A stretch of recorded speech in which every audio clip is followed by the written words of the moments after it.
Hey everyone, Lewis and Trans, aka M25, aka Lewis JM. I was about to do like a blog about superhero film fatigue and why it's becoming a big deal, but events that happened at the time of this recording kind of changed the perspective a bit more. As most of you might know, big wrestling fan. I've always watched wrestling since late 2000s, and I've always had a thing going with all the best stars out there. But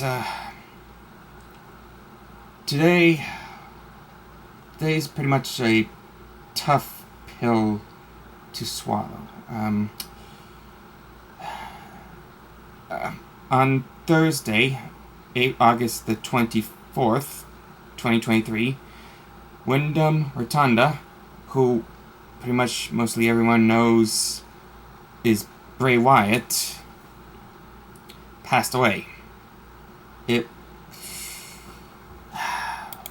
cause of death is pretty much a heart attack, and it kind of hits hard within the entire wrestling genre. I have this statement up on WWE.com. It states this: WWE is saddened to learn that Windham Rotunda, also known as BrayWyatt, passed away on Thursday, August 24th at age 36. Known for his captivating performance and incredible in-ring presence, Wyatt was a defining superstar of his generation and accomplished many feats in WWE, including the WWE Championship in 2017.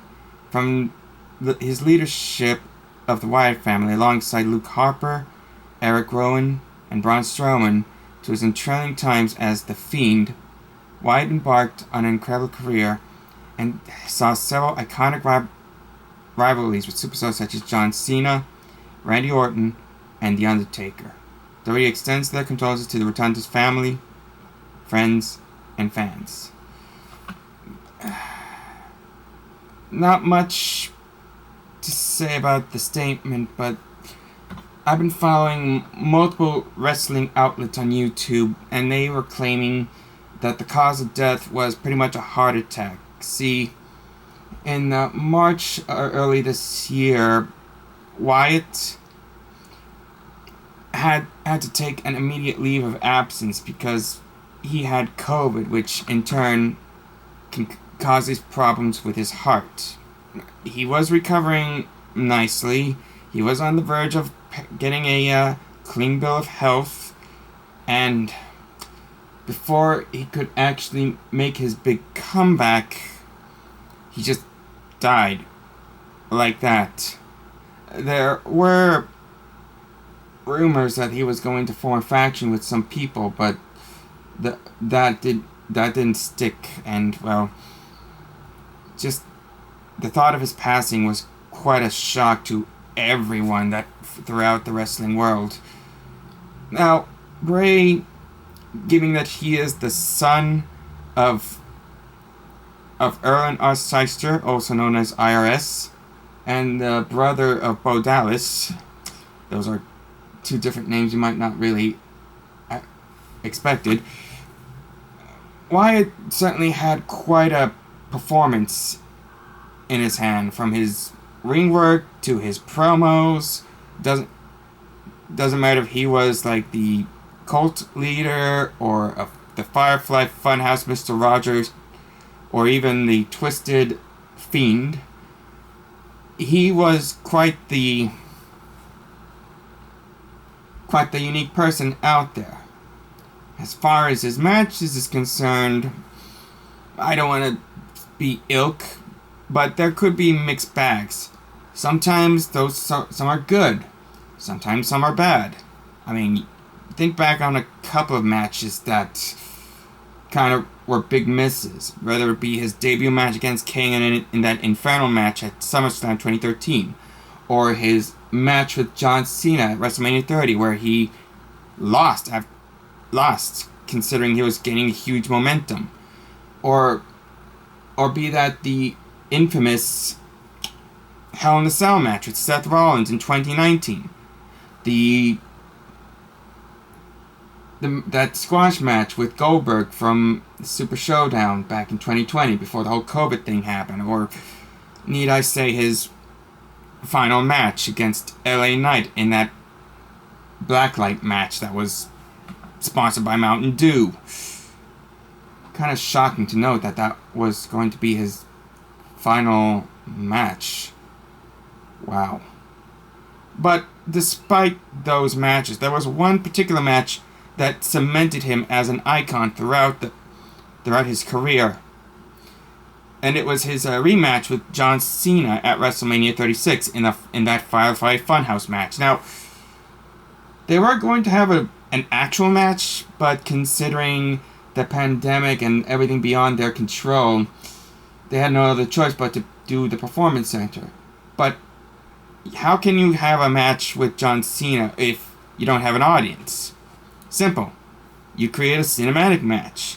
And that, along with the Boneyard match between Taker and AJ Styles, were pinnacle throughout the pandemic era.